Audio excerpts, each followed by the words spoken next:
안녕하세요 수험생 여러분. 더 배운 공무원 국어교수 이진호입니다. 자, 우리 이번 시간에는 문학에 대해서 한번 살펴보도록 하겠습니다.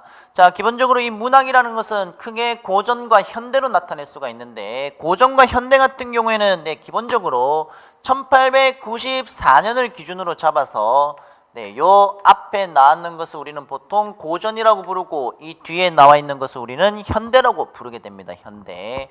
자, 그런데 이 운문에 대해서 살펴볼 건데, 우선 고전은 뒤쪽에 있기 때문에 고전은 뒤에서 우리가 한번 먼저 살펴볼 거고 먼저 고전 말고 저희 교재는 현대가 앞부분에 나타나고 있습니다. 현대 부분 한번 살펴보도록 하겠습니다. 자, 문학은 우선 기본적으로 여러분들이 그 문학 이론에 대해서 여러분들이 기본적으로 알아둬야 될 것이고, 그리고 나서 작품으로 접근을 하는 것이 맞습니다. 자, 우선 이번 시간에는 현대시와 관련된 기초 이론에 대해서 한번 살펴보고, 그리고 다양한 표현 방식까지 또는 시상 전개 방식까지 이번 강좌와 다음 강좌까지 한번 살펴보고 난 뒤에 현대 문학사와 관련된 전체 이론을 통해서 틀을 잡고 본격적으로 작품을 통해 한번 살펴보도록 하겠습니다.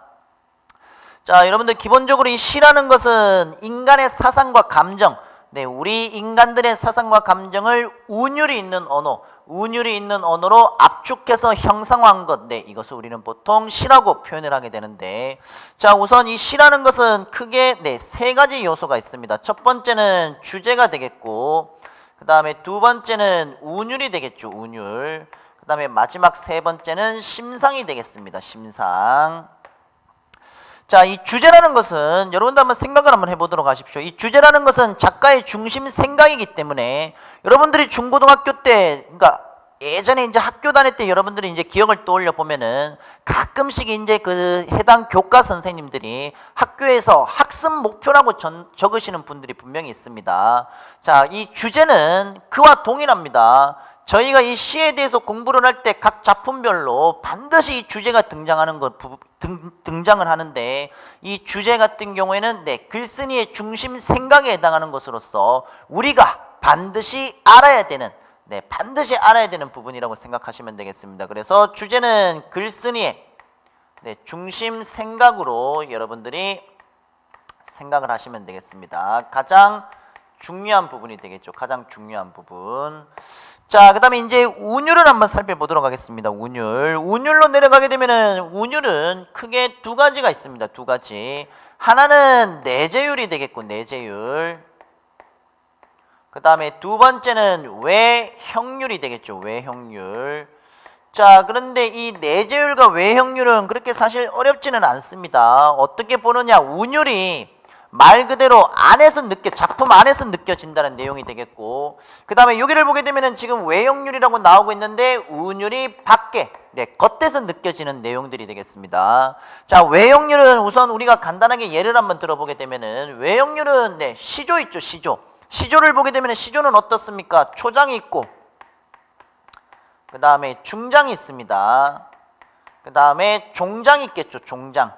자, 그렇게 시조는 초장, 중장, 종장이라는 이 세 개 전체 3장이 됩니다. 전체 3장. 그 다음에 글자 수를 치면은 3, 4, 하나의 9. 그 다음에 3, 4, 하나의 9가 되겠죠. 자, 그 다음에 중장도 역시 마찬가지 3, 4가 하나의 9가 되겠고, 그 다음에 3, 4가 하나의 9가 되겠습니다. 자, 마지막에 나오고 있는 것은 3, 5, 4, 3에 해당하는 것으로서 역시 자, 여러분들 이 전체를 보게 되면은 여기 지금 구가 하나, 둘, 셋, 넷, 다섯, 6개의 구가 나타나고 있겠죠. 그래서 3장 6개의 구가 되겠습니다. 그 다음에 이 글자를 다 합치면은 45자 내외 정도가 되는데, 여러분들 우선 외형률 같은 경우에 이런 형식처럼 우선 시조는 3장 6구 45자 내외 이런 형식으로 정해져 있습니다. 이런 형식으로. 자, 그리고 이제 이 숨을 끊어서 읽는 단위 음보로 나뉘게 되면은 보통 이렇게 4번 끊기게 되는데, 자, 이것을 우리는 사음보의 외형률이라고 부르게 됩니다. 사음보의 외형률. 정해져 있다는 거죠. 그 다음에 이제 또 가장 중요한 부분이 시조를 보게 되면은 종장의 첫 음보, 말 그대로 종장의 첫 음보가 되지 않습니까? 첫 음보. 종장의 첫 음보는 반드시 몇 글자로 고정이냐? 종장의 첫 음보는 반드시 세 글자로 고정이 되겠습니다. 고정. 자, 이런 것처럼 여러분들 이 시조라는 형식을 보면 어떻습니까? 시조라는 형식을 보게 되면은 3장 6구 45자 내외라는 하나의 형식이 있겠고, 틀에 박힌. 사음보의 외형률 같은 경우에는 틀에 박힌 두 번째 예가 되겠습니다. 두 번째. 그 다음에 종장의 이 첫 음보는 반드시 세 글자로 고정이라고 해서, 자, 우리는 운율이 이렇게 겉으로 드러나고 있는 것을 우리가 한번 살펴볼 수가 있는 것이겠죠. 그러면 이 내재율은 우리가 어떻게 살펴봐야 되느냐? 내재율은 우리가 지금 시가 나오고 있으면 작품 속에서 우리가 이 운율이 나오고 있는 것을 우리가 알아봐야 됩니다. 그러면 어떻게 알아보느냐? 우선 기본적으로 내재율 같은 경우에 이런 형식으로 여러분들이 생각을 하시면 되겠습니다. 예를 들어서 내재율을 보게 되면은 가장 작은 단위라고 할 수 있는 동일 음운이 반복되는 경우가 있겠죠. 음운이 반복. 여기서 말하고 있는 음운이라는 것은 자음과 모음의 반복이라고 생각하면 됩니다. 예를 들어서 고려가요를 보게 되면은 고려가요 중에 청산별곡 있죠. 얄리 얄리 얄라성 얄라리 얄라라는 부분이 있는데, 이거 보면은 다 얄리 얄리 얄라성이라고 해서 다 여기 뭐가 되겠습니까? 다 리을이 반복이 되고 있는 거죠. 리을이 반복. 자, 이런 것처럼 같은 자음과 모음이 반복이 되고 있는 음운 반복도 여러분들 우리가 한번 살펴봐야 되겠고, 또 역시 마찬가지, 만약에 예를 들어서 꽃이 지네 갈봄 여름 없이 꽃이 지네, 또는 꽃이 피네 갈봄 여름 없이 꽃이 피네. 자, 이때 같은 경우에는 꽃이 피다라는 또는 꽃이 지다라는 요런 내용들이 계속해서 반복이 되고 있는 거죠. 반복. 그러면서 동시에 마지막 지금 종결을 보게 되면은 뭐뭐네라는 마지막이 반복되고 있는 이런 가군들, 이런 것들 다 역시 마찬가지 운율을 형성하고 있는 요소라고 생각하시면 되겠습니다. 이것도 역시 반복이 되겠죠. 반복.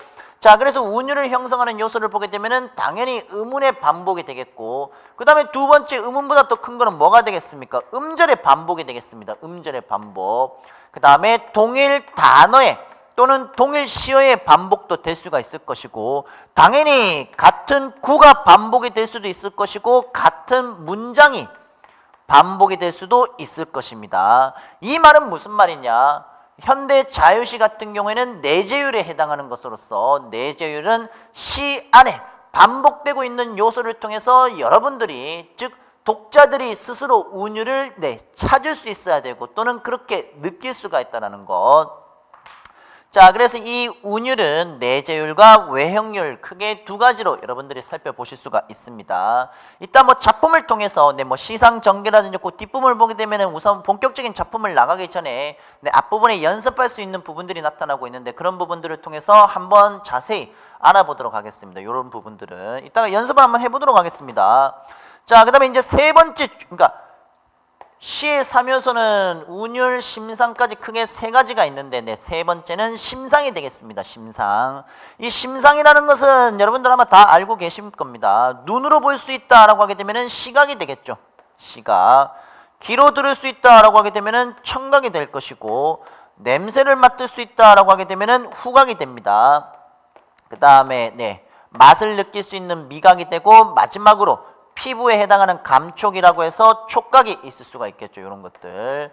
자, 이거 말고도 하나의 감각이 다른 감각에 전이 되어서 나타나는, 좀 더 쉽게 말씀을 드리면은 시각과 청각이 동시에, 또는 시각과 후각이 동시에 나타나는 감각이라고 생각하시면 되겠습니다. 예를 들어서 여러분들 푸른 종소리라는 부분이 있다라고 합시다. 푸른 종소리가 있다라고 했었을 때 여기는 시각, 여기는 청각이 되겠죠. 근데 지금 푸른이 뭘 꾸며주느냐? 종소리를 수식해 주고 있습니다. 그렇기 때문에 하나의 감각이 다른 감각의 전이가 되다, 즉 동시에 나타나는 감각, 이런 것들을 우리는 공감각적인 심상이라고 이해를 하게 되겠습니다. 공감각적인 심상. 자, 그렇게 정리하시면 되겠습니다. 자, 그래서 우리가 지금 여기까지 살펴본 내용들을 보게 되면은 우리는 분명 시 속에서 나오고 있는 그 글쓴이의, 그러니까 시적 화자의 이 중심 생각, 이거를 우리가 분명히 파악을 할 수가 있어야 되겠고, 운율이라는 것은 말의 리듬과 가락으로 이해를 하시면 되겠습니다. 비록 이게 우리가 이제 그 일반 그 산문에 해당하는 글이 있고 이와 비슷한 글이 있는데 여기 어떤 말의 리듬이나 가락을 주게 되면은 그것이 이제 음악이 되는 것처럼 역시 시도 역시 마찬가지겠죠. 마찬가지. 자, 그렇게 심상까지 크게 세 가지를 통해서 우리는 우선 시의 3요소에 대해서 우리가 한번 간단히 살펴봤습니다.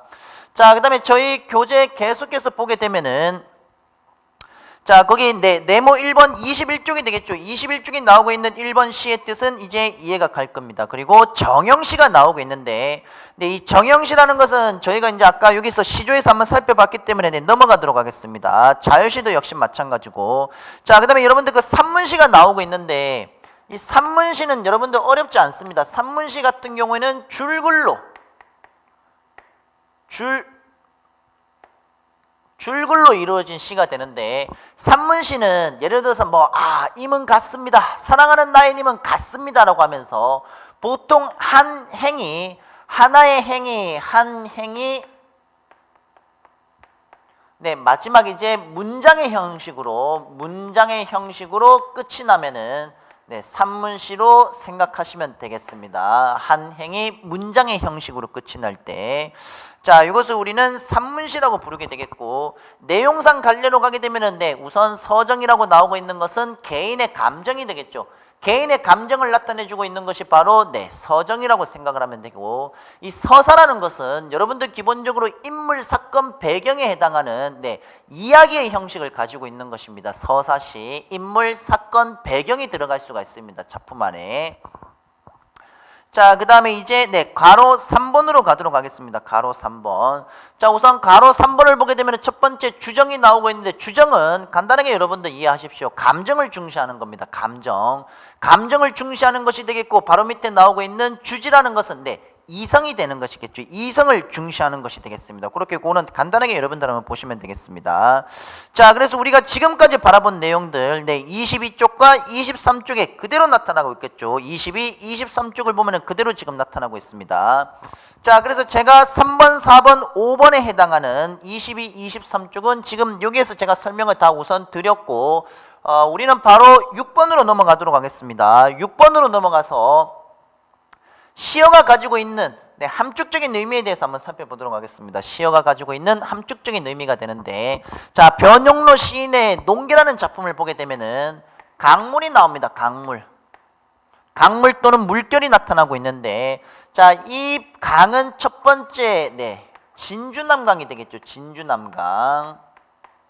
진주남강은 표면적인 의미라고 생각하셔도 되겠습니다. 그 다음에 이제 두 번째는 논계의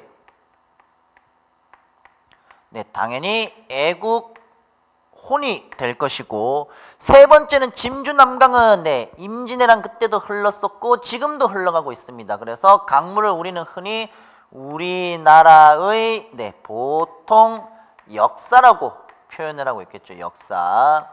자, 그래서 이 강물이 가지고 있는 상징적인 의미를 본다라고 했었을 때 기본적으로 이 강물이라는 것이 표면적인 의미로는 진주남강을 뜻할 수 있겠지만은 이런 것들은 우리가 이면적인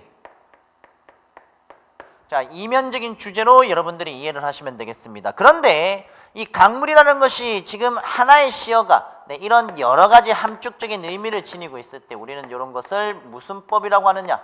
바로 중의법이라고 하게 되는 것이겠죠. 중의법. 자, 그렇게 여러분들이 이해를 하시면 되겠습니다.